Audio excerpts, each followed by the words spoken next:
And I know it's a tricky morning, and a lot of people are asking us questions this morning. So I was supposed to have a lecture this morning. I take public transport. I take private assisted transport to work every day. So what do? Do I walk to work? How do I get there?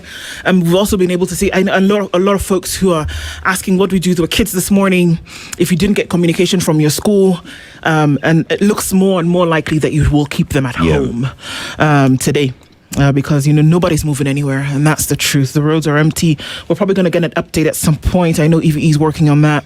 With one of our reporters to find out exactly what's going on. So we'll talk, and we're going to keep it moving this morning. And I know there are many questions. We'll talk about them, but our conversation this morning is probably going to bleed into this transport one at some point, because even as we're talking game plan 2027, the folks who then are going to put the ball in the back of the net when it comes to leadership have a lot to do. So let's get into it this morning, and both our guests are here in the hot seat already. Dr. Luchetu Likaka is a governance and security consultant, joins us in the room this morning. Good morning, Doc. Morning to you. Karibu sana, how are you doing? I'm doing well. You got here in one piece, I can see. Indeed, but not a happy Kenyan this morning. No? Yeah, because I need to send condolences to one of the families in Goroi where a young girl dropped in the toilet on Friday. And that tells you we have a serious crisis in terms of our leadership and governance. Something so touchy. So I'm not a happy Kenyan at all. I'm sorry to hear that. And this is the thing. And I just saw a comment on our feed this morning. It says, has the mood also gone on strike? It looks as though, there's a lot to dampen the mood, even if you want to keep hope alive. But let's talk this morning. Let's communicate some of those things. He's the Secretary of Planning and Economic Affairs, the DCP. Dr. Peter Mbae, also here this morning. Good morning, Doc. Good morning. Good to see you again. Good to see you. Good to see you. Very well. Well, not a very good morning. The country is in a station. The station room says, in a moment of sunken. People are sunken. They're what next? What happens? But do allow me to give you your special greetings from one of the dedicated fans for this show, called Father Vincent Marube of St. Peter's Catholic Church, Elbagon. Okay. He listens every morning. Oh, wow. So I was in his church and I said, I will give you your greetings to do, and there is light on studio. Please accept. It's Father Vincent Marube. I know, even right now I know he is listening. As a very passionate fan. He listens every morning to SpiceFM. Well, Father Vincent, thank you very much, and a special greeting to you this morning. Thank you for being dedicated.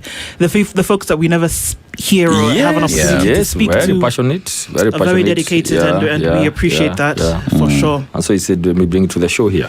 So here we are, and I can tell you this. A time comes and people are asking, why, and I like your headline, head in the sand. Why can't somebody come and say, look at when Corona came, right? When Uhuru was in power. You could see the empathy. You could see the updates. This is what's going to do. ABCD. Now, that is where we are as a Kenyan. Nobody knows for sure. I remember what Jacob, and God bless his soul, Jacob Juma said. You saw the crib, you saw the tweet. Yeah.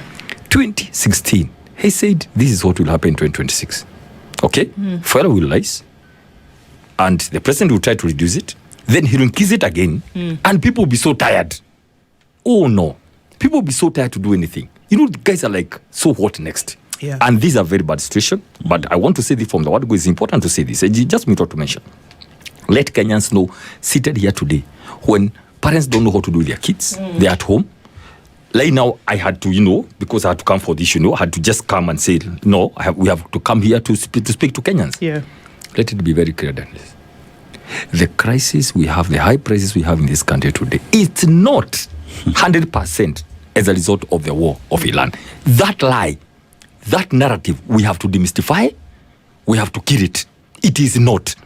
It is as a result of many other factors, greed in between, that has caused this. I just want to say that for record, so that Kenyans don't want the war in Iran. No. That war in Iran is still continuing, but the fuel in East African countries is cheaper. The fuel in US is about 150 shillings, Kenya shillings. If you convert, it is cheaper. Yet they are the guys who are actually doing the war. Why?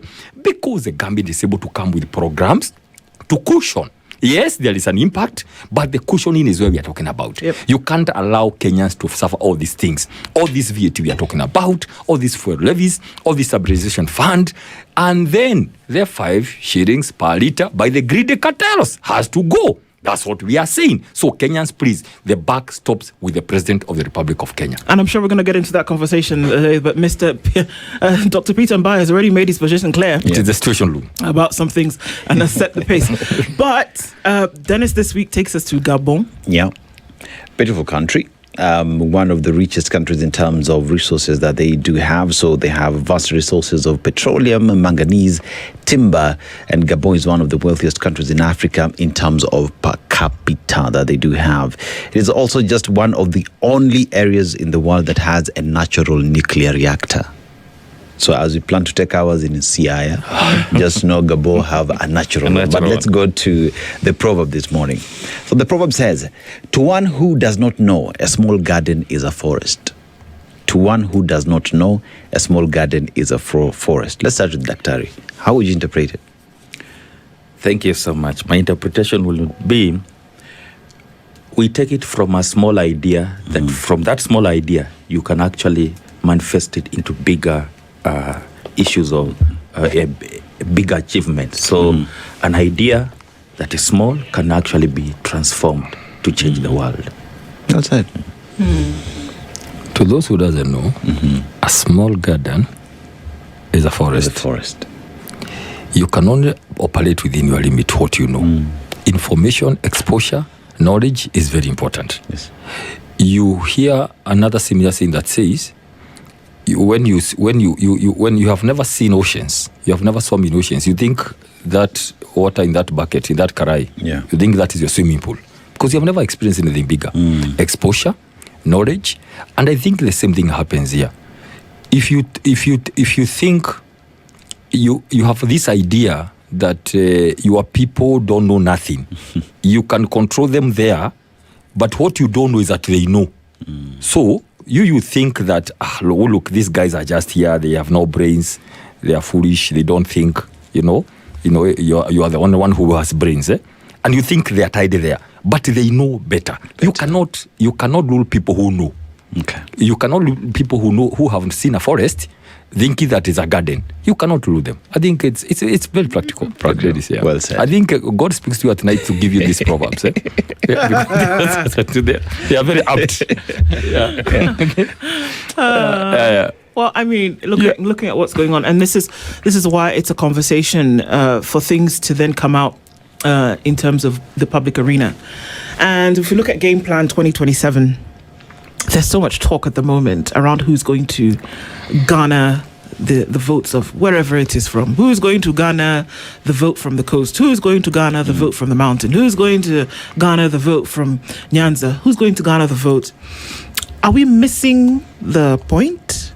Or should we be looking, Dr. Lekaka, at who is the person at this point who looks most likely that they're going to do constitutionally what is meant for this country? Thank you. Let me take it from the Constitution. Article 138 gives us the 50+1 and the fact that you have to also to win in the at least 25% in the 24 counties. The crisis we are in is actually opposition fragmentation. And the fact that the Constitution actually proposes that, it gives an opportunity to create coalitions to form a government, because from 2002, you cannot actually have a presidential candidate from just one community, and therefore it will be good for coalition building. But then the question is actually opposition prepared to take power in 2027? I don't think so. Because the fragmentation we are seeing, the unpreparedness that we are seeing, because today the opposition are actually not protecting Kenyans who are actually wallowing in the miasma of corruption and other social ills, including the fuel crisis we have today. The opposition should actually prepare and behave like an alternative government practically. I mean, for example, today, what alternative is the opposition giving us when it comes to fuel crisis? What alternative are they giving us in terms of economic messaging? How organized are they that we can actually see that they are preparing and they're working together. What if, for example, today we had a single presidential candidate that we can say, yes, we all agree this element must go. But then when must go, then who replaces must go? So who is this leader that comes out with these qualities, who is calmer, who is organized, who is actually going to give us a little bit of messaging around the economy that Kenyans can actually now identify with them? There's an opportunity that the opposition can do. But for me, I feel if they continue taking ages to actually agree and trying to come up whoever takes whichever position, Kenyans are getting more closer to still bring Ruto back. Because Ruto is also not sleeping. Why? Because he knows how to form coalitions. He's already making those inroads in the former stronghold of the opposition. And the opposition here, they are moving around their blocks and trying to protect their blocks, as opposed to moving around the country to ensure that they give us a national outlook. They give us an alternative. For example, today, who is actually the opposition shadow CS, for example, for health, or even for finance, or even can they give us an alternative budget, what we can see, so that they start building the minds of Kenyans and shifting the Kenyans from the challenges that we are facing with the current government, that the opposition is now providing an opportunity to say, here we are, this is what we can do. And that's why it's a concern. Are we going to form a coalition 6 months to the election like 2022 or 2017?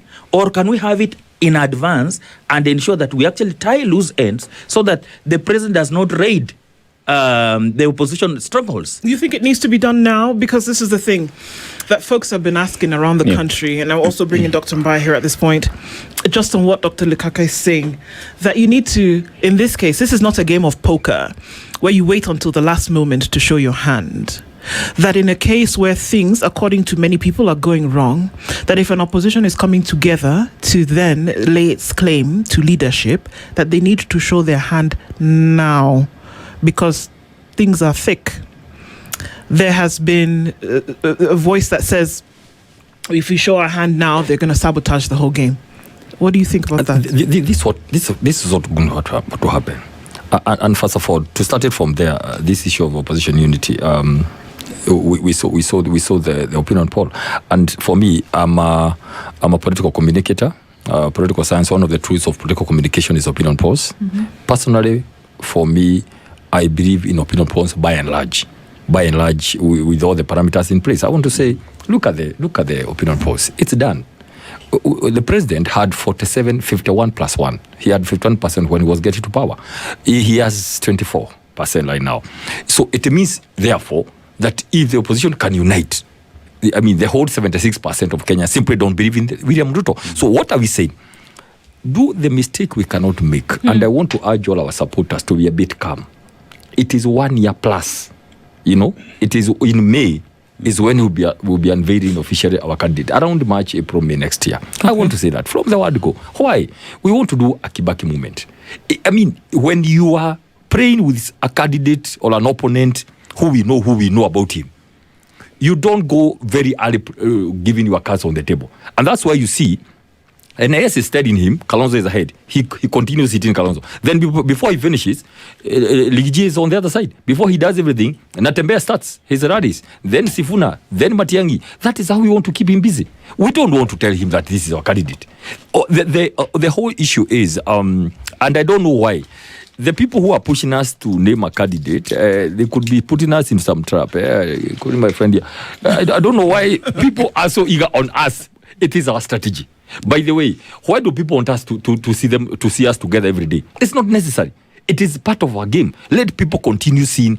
Let every party strengthen themselves. Okay? All the parties, all of them that are saying one term. So that finally, Kenyans can also begin seeing who is likely to be the president. It's not the boardroom that will determine the president. It is the people. When they are watching the people every day do whatever they are doing. So I want to say this.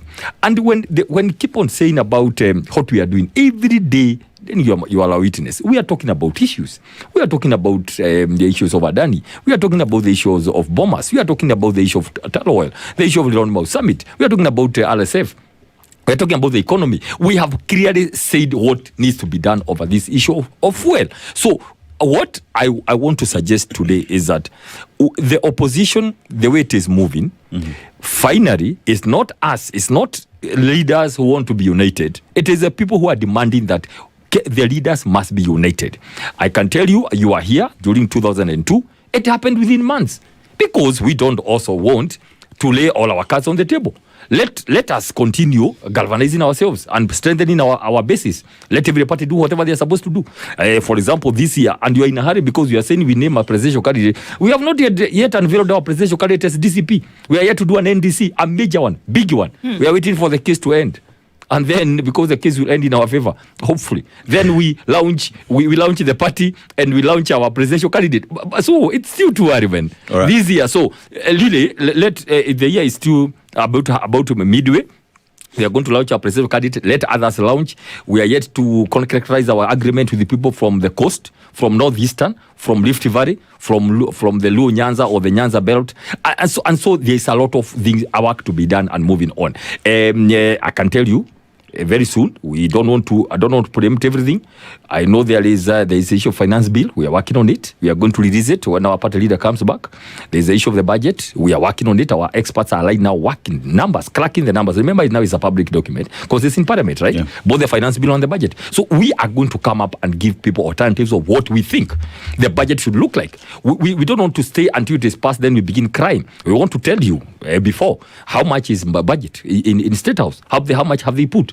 Uhuru was doing 4 billion. They are doing 17. Yeah, we want to know for this year how much, so that we tell the people, go tell your MP again, give them another chance. Go tell your MP, don't pass this budget with this kind of figures. So those are the issues we are looking at right now as we speak. Our teams from the DCP, our teams from the United Opposition, all the technical teams are working on what should happen and what are the best objectives. Yes. Dr. Chetu, yes. Kenyans find themselves in catch-22, in a point of catch-22 because right now, even as we speak, even in the opposition itself, we have members of parliament, right? And these members of parliament, many would say, even in the matters of fuel that we see today, it only takes members of parliament to go inside that house and come up with an amendment that would see all these taxes that have been levied on fuel go down. And one would say if that is the strategy that, say, even the opposition would apply, then many Kenyans would start leaning towards a certain side, knowing these are people who speak our language, people who speak for us. But delayed to do that, then Kenyans, where they sit is, it's just the same crop of individuals. We do not know who to trust in this case, because tell you what, even the taxes that we see today, many of them voted for this finance bill 2025, right? So delay in, say, the opposition coming up with a decision or who is running, is it then making Kenyans find themselves in a position where they can't trust anybody who's coming up because you left us on our own? My brother, you are touching on something very sensitive. There is a leadership deficit in this country. Kenyans are facing a crisis because they are saying, I wish we could actually move with the opposition. But the opposition is letting them down. So, once bitten, twice shy. We've seen how opposition has been fragmented before. And we are worried that last-minute arrangement may not hold water. So that's why Kenyans are actually yearning that the opposition should actually come out strongly to give us an alternative so that they can actually endear Kenyans towards themselves. But then you need to appreciate that Ruto is brilliant. He's still very good in messaging. So that messaging, people still feel like then Ruto has a better chance. So even if we talk about the fragmentation and the last minute arrangement that we can actually put in place, we should be concerned, therefore. The alternative that we are looking at, if today the opposition came together and with that discipline that we need to remain united because we want a new Kenya and go ahead and implement, you think they cannot succeed? Why are we going back to that element of saying, fine, let's wait for last minute? Last minute, Ruto still has a chance because it will be very difficult to change the mind of Kenyans at that last minute. You talk about the tribal mathematics. You talk about proper messaging. Today, we have an opportunity in terms of economic messaging. We are doing survival. We have the yoke of taxes on our neck. We can't barely breathe. We can't barely move and even get that survival. Why can't they take proper messaging, for example? Today, They are still organizing themselves. Ruto has been campaigning for the last 4 years, just like he did in the previous regime. We have a scenario here. What about campaigning and delivery? That could be very good messaging. What about governance crisis we have in terms of accountability? So that Kenyans can actually appreciate that we really have I'm saying today, and this is free consultancy to Daktari here, that please wake up as opposition, because Kenyans are looking upon you as an alternative. Satisfy them by doing the right thing so that Kenyans can feel comfortable that, yes, we have this monster here and we are all saying must go. Therefore, we have organized ourselves around policy. And a very good example. Today, we have crisis in terms of institution assessment, IEBC, and that funny companies, it's Matic or whatever. Smartmatic. Yes. What is opposition doing about that? And agents, how are we organizing our agents from the word go nationwide? How are we training our poll people? Do we have even a command center for the opposition? So that we put this mechanism in place to demonstrate that indeed we are a government in waiting. Can Kenyans trust us? Yeah. So I'm only asking that, can Daktari and the team wake up from that slumber and that historical worry that, and let me tell you, Ruto is not a small child in politics. And I can assure you, unless you actually organize yourselves, we will be in the same crisis. But on the side of government, I'm also asking the government, please deliver on your promises. This thing we are talking about, fuel, it came up with G2G. It has not solved, it ended up benefiting a few boys in terms of the forex. But the Kenyans themselves have never felt the benefit of G2G. Today, look at the landing cost of fuel here. And look at all these crises. As I agree with you, in conclusion, Parliament has the authority to come back to the House and enact appropriate laws to protect Kenyans. Look at a good country like Pakistan. They're cushioning their people, and then they depend on fuel from that end, as we can even source from another country, not necessarily from where we are sourcing, because government to government is basically corruption packaged very well. Dr. Mbae, there is how it was done in 2002, last minute, right? But Kenyans want to identify themselves with people who fight for them. Now, why do I say this? Within alternative government, united opposition, we have members of parliament who already sit in the House, right? And one would hope that, knowing very well that the taxes that Kenyans today pay, or decisions that are there, are decisions that can be amended in the House. And we are not seeing the united opposition push for this agenda through the already sitting members of parliament, so that Kenyans can say, hawa tu wanatupigania. All we're saying is we are offering solutions out there, but where the solutions ought to be at, where they ought to go, we are not seeing that happen. So many would say, even if it is 50+1 and a strategy that would happen, we're not seeing the united opposition apply a strategy that would make Kenyans trust them. I like what you're saying. Let's go practical. For example, within the team, we have a whole legal team. We have various interventions. One is legal. Okay, we are in court on Safaricom. You are aware of that. We are in court on the issues of KPC sale.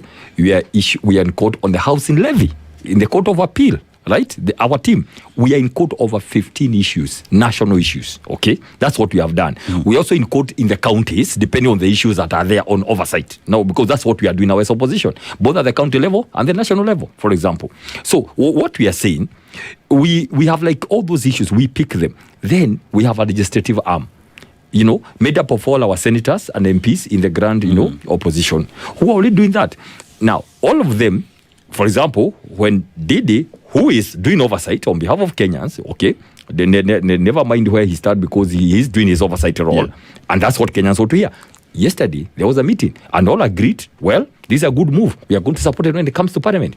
You get my point. Because we have to keep on moving. What I want to assure you today, seated, right, is that we have a team that deals with legislation. We have one of advocacy. Now, we have one led, of course, by the principals. For them, we generate we generate stuff and we give them, okay, on the issues that we see them talking about, yeah?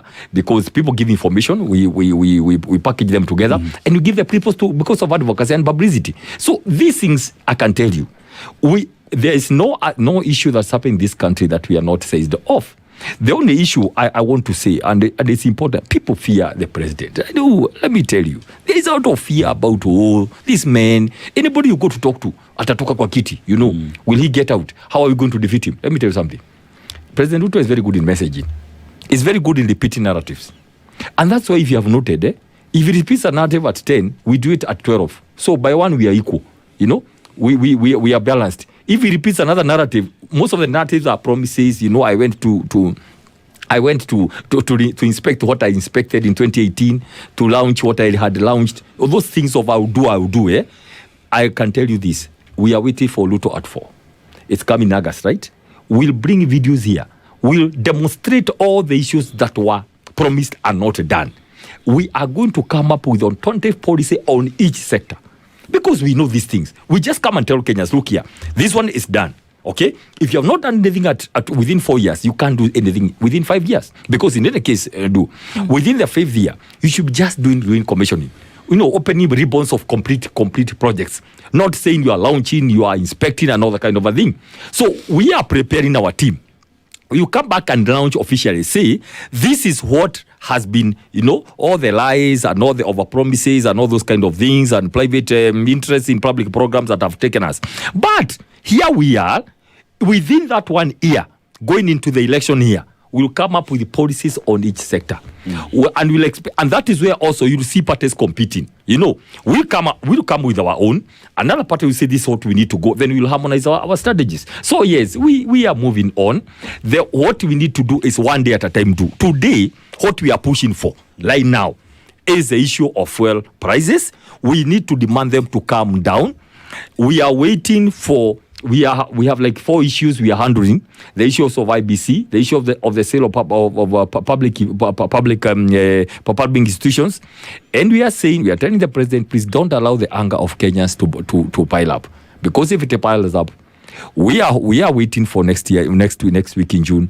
We want to see what will have happened to the finance bill, to the issue of the budget, and we are saying, Mr. President, please don't wait for the anger of Kenyans to pile up. I think it's a little bit late there, because the anger of Kenyans has already. That's what I'm saying. It's spilling over from the other time we told the president, okay, and he kept quiet. He assumed that hike was okay, 40 shillings. Here it is even higher. And it's becoming unbearable. Today was not our initiative. The transport sector have called in a strike just to demonstrate. Look here, guy. If you can't hear, can we shake your hand a bit so that you can know? But what are we seeing do? In the midst of all that, we have a very demeaning president. Even yesterday, the other day, he still talks about people who are fools, people who have done brains, a whole head of state. It's so bad. But the other day I was thinking, I think we have the wrong man in State House, because nobody can behave that way. No, I'm saying this because it doesn't make sense. You are there, and the same thing, church leaders in State House. You can't repeat the same thing you did now. I keep on telling you, Dennis. There's a guy who used to call Kalumanzila in those movies, who would do some carabash things, some witchcraft, and pour some things on the floor. Those things, you cannot retain them and do the same thing. So this issue of calling bishops and church leaders, you cannot. The favor went and the grace of God left. So I don't know, he's still trying the old methods.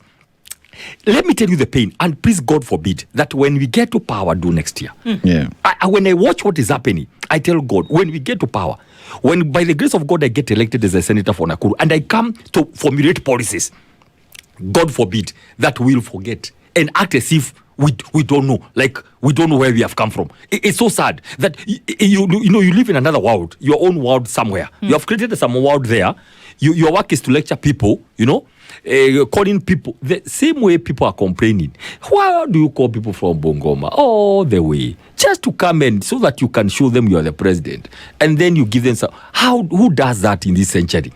When people are crying, people are paining, they are still organizing economic empowerment programs. It's completely off from the reality. I can tell you this? For me, some of us who really pushed for this government, who really elected this government, we feel very sorry. I can tell you this on record. We never knew this is the direction the president would take this country. We had no idea. This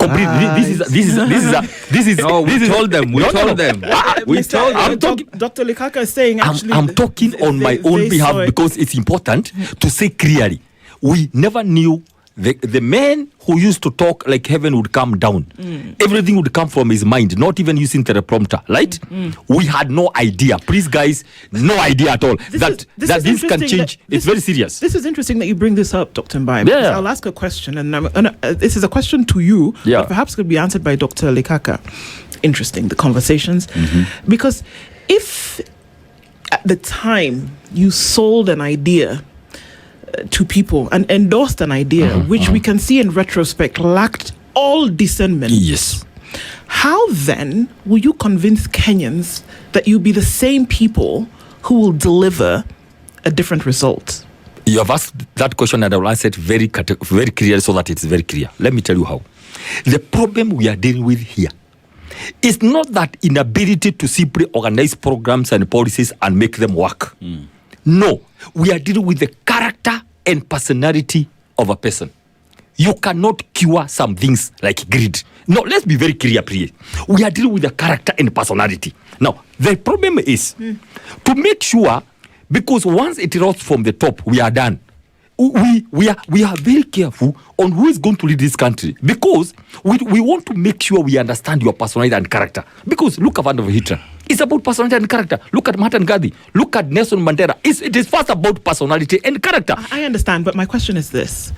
It doesn't really take so long for you to understand whom a person is. Allow me to respond. I'm just give an example. I'm here with Dennis every day.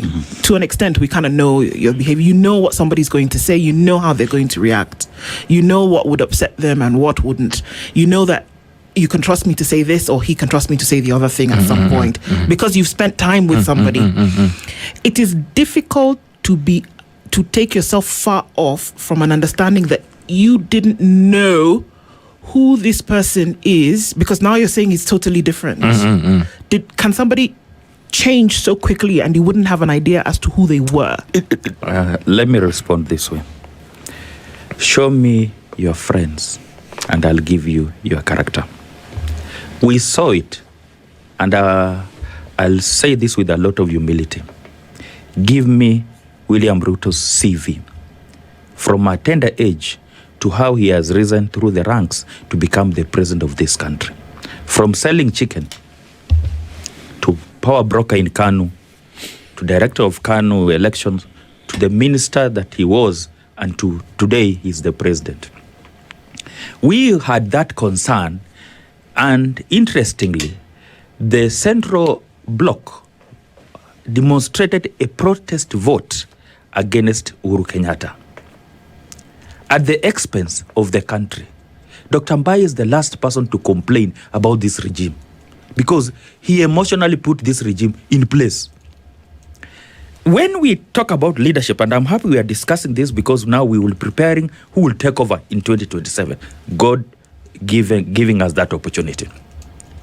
We want somebody who is calmer, somebody who is focused, somebody who can actually pinpoint and see very well. He's going to look presidential, somebody who can be able to withstand the scrutiny and can take this country forward. The rhetorics we saw in the last, we have seen in the last 10 years, and particularly how William Ruto organized himself from 2017 to 2022. It was clear where we were headed. And I remember Martha Karua raised these concerns in one of those debates. And we have come now to reap the challenges of having elected a leader who is burying the head in the sand while Kenyans are suffering. It's a wake-up call that we as a people should place a lot of scrutiny on the kind of leaders we are going to elect if we have to transform this country. Singapore was transformed because of the leader. And today, the president has all the powers, and we saw how he even threw away whoever helped him to get to that power. And today, the president is actually the wheel dealer in every sector. So that should actually be a wake-up call. And that messaging, the opposition have the opportunity, based on the challenges we are facing today in the economic circle, in education, in health, in agriculture. Let me say this.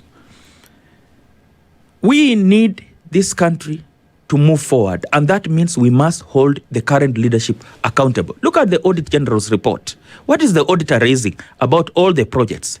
How come we have Rironi Mau Summit without a contract? Yeah. Something is happening. Yeah, but we don't have a contract. So what about those projects being launched left, right, and center?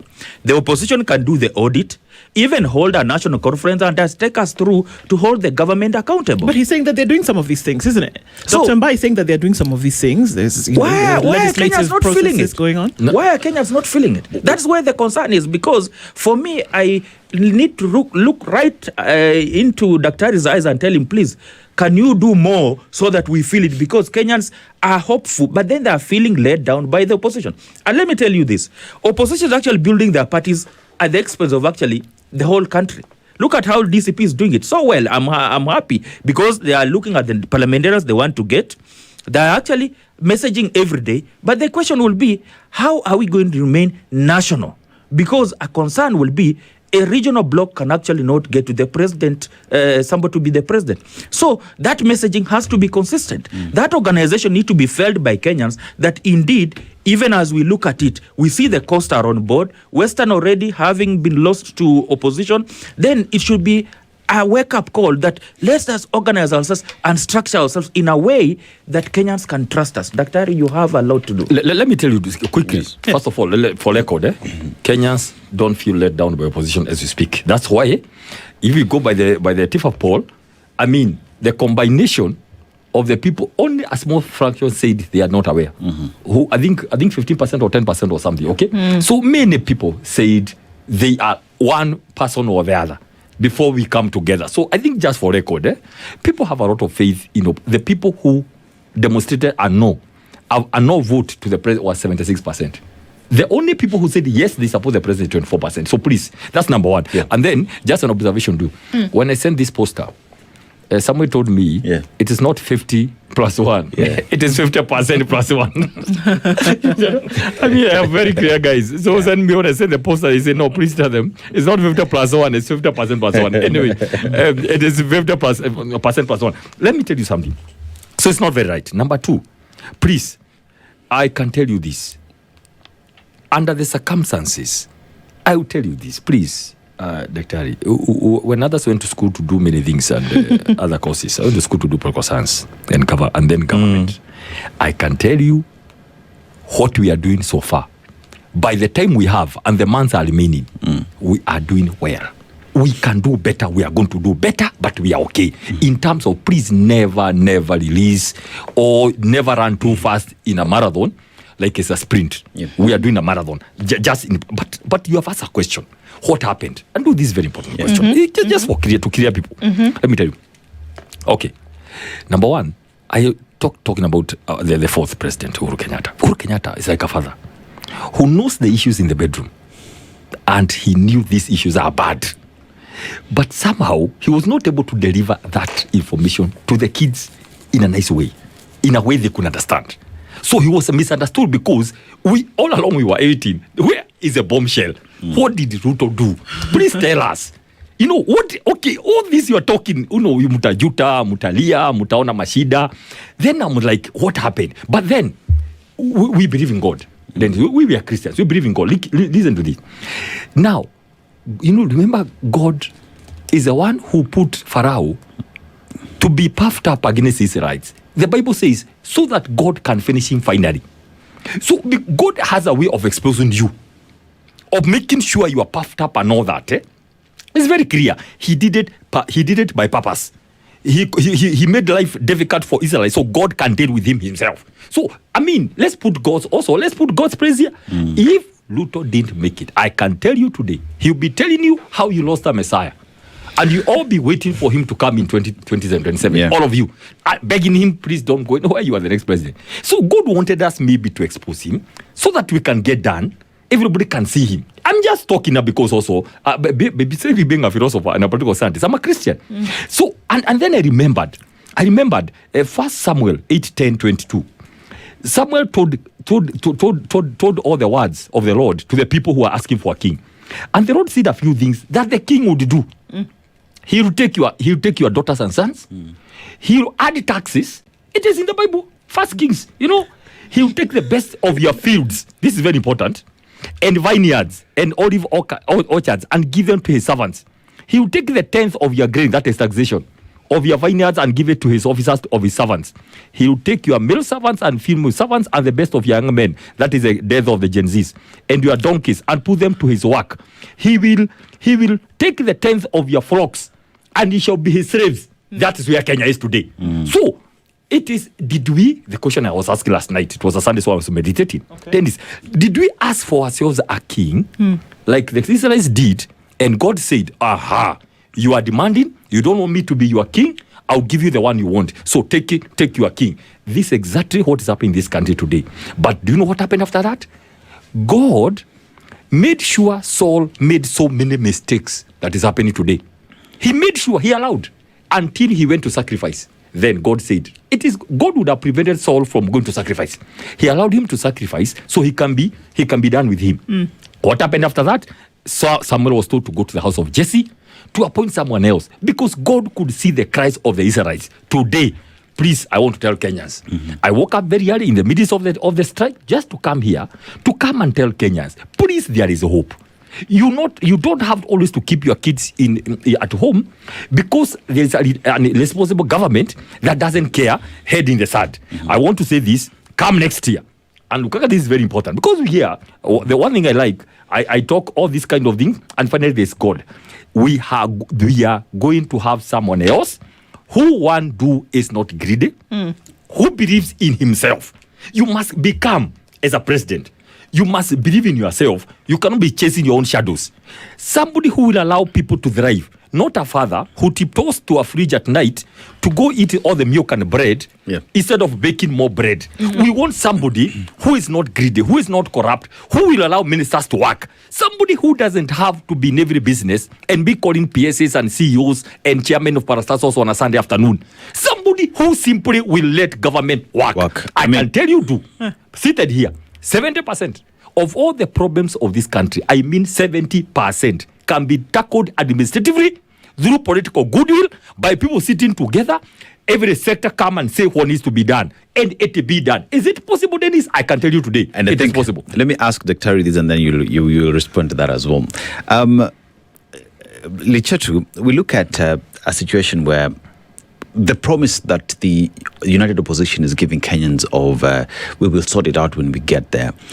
Many want to look at what you're promising, how you will do it, and what the results would be. Because Kenyans today are saying, whilst you present yourself as a solution, right, and you're asking for votes to give you that right to be there, we want to see your promise. We want to see what it is you're proposing, so that we can interrogate it, compare it with what there is, so that we can also give you feedback, so that by the time we are making the decision to vote for you or not, it is based off an informed decision that we have scrutinized over time. It is not a question of 5 months too, and you're giving us a bundle of manifesto that we do not even have time to scrutinize well. Should then the messaging from the opposition in the search for 50% plus one be that let's start communicating clearly early, so that Kenyans understand, so that we can take them through the process of understanding our promise and delivery matrices. Failure to do that, then Kenyans are just saying atuoni tofauti. Thank you so much. You know, while I talked about leadership crisis, and I'm holding the opposition accountable in terms of helping us to get there. Why? Because you see, the messaging that William Ruto did for the last 10 years is what has put him in that office. Because I was a victim of the last election. I voted out of emotions. But then, having suffered those consequences, because last minute convincing, I had a different opinion about William Ruto, but last minute, because of the messaging, I felt he could actually deliver, because he was pro-poor. He was anti-establishment.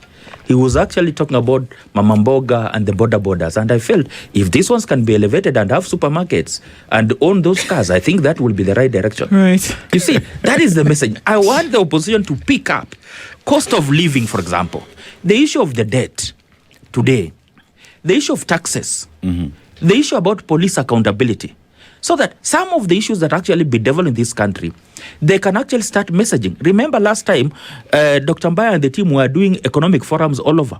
They actually had those consultations with William Ruto.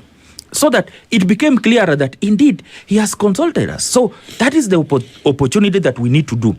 The element that opposition are actually missing out, and probably, as Dr. has mentioned, we are pushing too much for them, is that we need them to demonstrate that indeed can you take over this leadership if the time comes. That's what Kenyans are asking. Why? Because Kenyans are tired with the current regime. So Kenyans are asking, can you take over? So we are asking the opposition, demonstrate to us that indeed these are the alternatives they are actually doing, and it doesn't cost much. I wish they could actually even have paid adverts just to say what they are proposing, because that one does not actually limit them from actually messaging and therefore giving the Kenyans the confidence they need. It's okay. It's often said that when you continue to pay attention, or you direct your attention at something that may not be working from what we hear today, what you do is you glorify that thing, but that what you need is direction to the thing that can work. Yes, exactly. And that is the message then that you continue to harp on day in, day out. And I keep going back to this example, and maybe it sounds like a mundane example, but when CBK Governor Njoroge wanted to change the currency, they did not talk about anything else but the change of that currency. And they said, we're going to change it, bring your old money, get the new one, bring your old money, get the new one. By said date, we are going to phase it out. We will not take it. By the time that date came, Kenyans knew. Exactly. Kenyans didn't fight it. Kenyans understood, because he himself came out and said, this is what we are going to do. It may be a different kind of content, but the principle remains the same. That if you are saying that this thing is bad, so don't focus on it. What we want you to focus on is how it is going to change. This is what is going to happen, and I am the person who is going to make it happen. Kenyans don't have a tomorrow problem. Kenyans have a today, now, 7:55 problem. We can see it in fuel. We can see it in education. Kenyans have a today problem that even if you're not going to solve today, at the very least, you need to feed them some hope of that changing. The question is whether it's united or disunited, whether it's what is the solution and who is presenting that solution, whether it comes unified, in concert, coalesced around a certain idea. Kenyans don't need a tomorrow solution to a today problem. Who's delivering it, and how is that coming? I'll tell you this, and I'll tell you this in a nutshell. I hear you, and I can tell you, if there's something some of us literally take all our time, the burden, the feelings, and the burden Kenyans have, it's not lost on us, and it's tricky because really, from security issues, you can see people are being killed, and buried in Meru when we have a government, literally. And even the topmost people really come from that area. But people are still being killed. Issues on health, issues on education, the scams around housing levy and markets and all that, and these housing programs and all that. We know, and the extent of this message that can be able to go. And what I can tell you, and what I can tell Kenyans, we are in a bad place. We're not going to work. All the issues touted as flagship projects, completely Auditor General said they are fake and they are scam. And the Auditor General report is there. All the issues of housing programs and markets and hostels, those are the issues to be done by private sector. The Auditor General said as much, including the sharding. So what we want to tell Kenyans, please, let's keep hope alive. You said it very well. We have months to go. We have to be together. We have to raise our numbers up to 80% of removal of this government. One thing I want to assure you, but let me tell you, when I hear people keep on talking about the issues of what needs to be done, what will happen and all that, I wonder, let me tell you, who doesn't live in this country? Do, even if you yourself today, you are told, okay, you are in government today, you know very well what needs to be done. This country, everybody knows. Everybody knows. We have spoken about the collapse of the health system until we are tired. We simply waiting for action now. Okay. And we said very well, we have watched this thing today. You know what you do in your first day in office. You simply scrap housing levy. There are some things to lighten the burden of Kenyans that needs to be done without even talking. That's what I'm saying. This time is being delayed. As we want to be next year, we simply have one meeting and we remove all those kind of things quickly because we know the solutions. I want to do something real quick because we're talking about today's problem. Our reporter KTN is online. His name is Ian Kitani. And to just give us a brief on what's going on the roads at this point, if anything is going on. Then we're going to come back and take roundups from both of you, if that's okay. Hello, Ian. Good morning. Well, pretty much good morning to you. Right now, hello, Ian. There you go. Yep. Ian, how you doing? And where are you this morning? Tell us. Okay, fantastic. Let's go, man. Thank you, Ndu. I can hear you. I am along Thika Road, to be specific, along the Allsops interchange. And this is a road that is usually very, very normal, especially on a Monday morning. But the situation today is totally different. Just if my camera person can try and, give you the view of this particular road, it is clear. Only private vehicles, a few of them to be specific, are operating in this particular route. So just for the camera person to give you a view of this particular road, there are no vehicles, no public service vehicles. We've only seen a few public service vehicles, and if at all, they're operating, they're charging 200 shillings for, a place that normally Kenyans pay between 30 to 50 shillings, at most 70 bob. So that has left so many people stranded here. And like you can see just right behind me, there's so many stranded Kenyans here who do not have a means to go to work this particular morning.